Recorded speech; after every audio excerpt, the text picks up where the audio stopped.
My name is Bill Potvin, and I live in Harrisville. My wife has already spoken. First of all, I'd like to thank Representative Keeble for expressing the sentiment of our town. That was a great job, Representative. My comments, I know, would be more appropriate on January 6th. Unfortunately, I'm going to be out of town, and I just feel like there are things that I really like to say.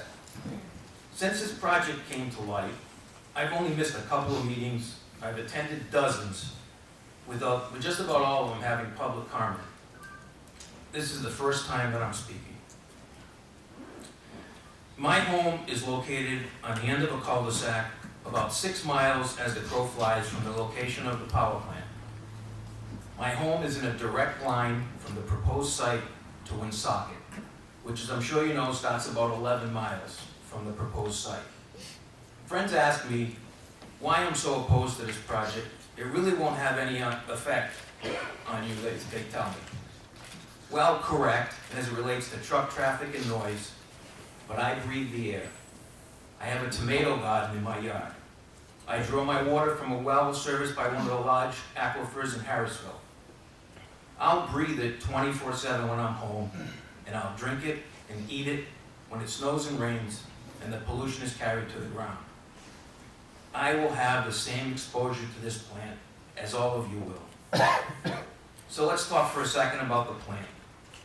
Dual fuel, natural gas that comes mostly from fracking, and diesel oil, which, as you may know, is basically number 2 fuel oil, like many of you heat your homes with. Of course, we all know that diesel is so much dirtier, again, as many of you use it for heat, you would know. Also notable is that diesel produces more BTUs than natural gas, and therefore burns hotter, thereby needing more water to cool.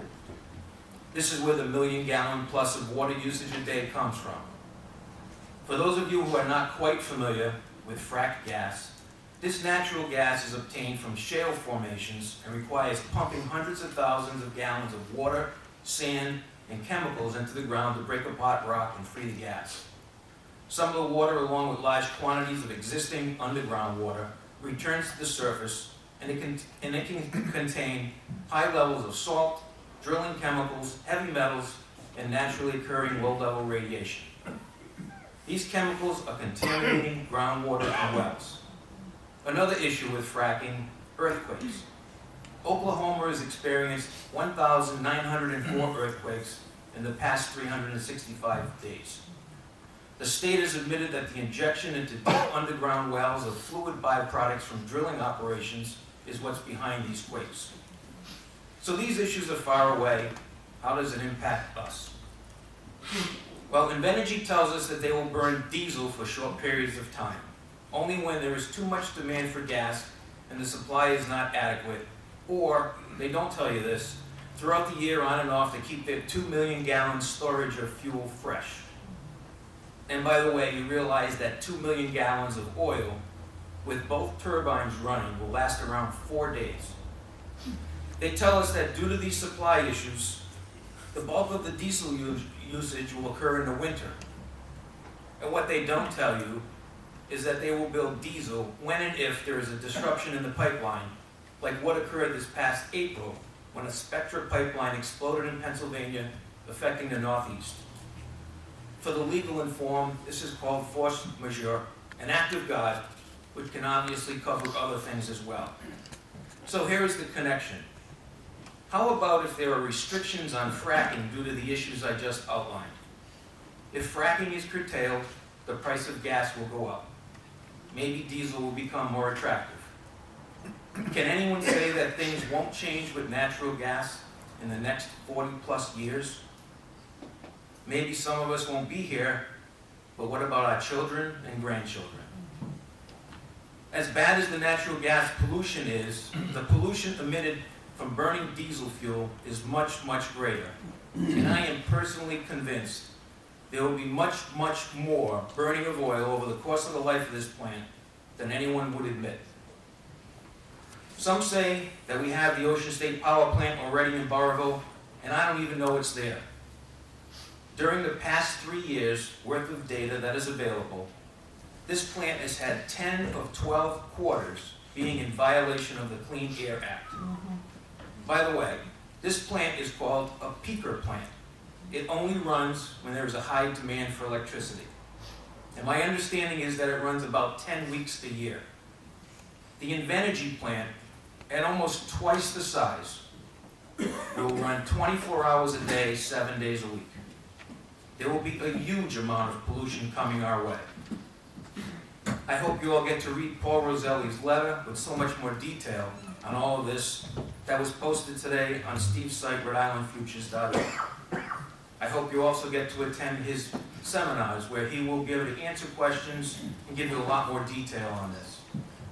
One final point. 2 million gallons of oil will require around 200 large tanker trucks. If they run oil 30 days a year, that would equate to around 1,500 truckloads, 50 per day. And if there's a problem with the water line, 1 million gallons of water a day would require another 100 truckloads. Total, 150 trucks a day. Broken down further, 1 truck every 10 minutes going in, 24 hours a day. So 1 truck also coming out. On average, 1 truck on these roads every 5 minutes. I challenge you to drive the narrow, winding, hilly roads, mostly in the winter, with a 90-degree sharp turn in Pasco that it will take to supply this plant. Do you have friends and relatives that live in this area? How would you feel selling the water and making this plant a reality when and if something happens? And over the course of 40+ years, something will surely happen.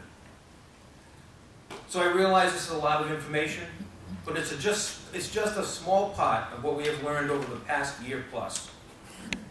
And no one expects that our neighbors and friends in Woonsocket could possibly learn and absorb all that we have in such a short period of time, and Invenergy knows this. But let me say that no community stands to gain more money from Invenergy than Burrillville. We have lived with the thought of this monster coming. We have evaluated it from top to bottom, and we have replied with a resounding no. We have become educated over this long period of time, and we are not interested in their money. This newfound gold is very short-sighted. I'd like to end with a quote from Bernie Sanders that I think is very appropriate here when he was talking about the Dakota Access Pipeline. It is totally insane, and future generations will look back on us now and say, what in God's name were you doing? For us, our children, and our children's children, you have the ability and the responsibility to do the right thing for all of us here. Please join with us in saying no, and don't sell your precious water. Thank you.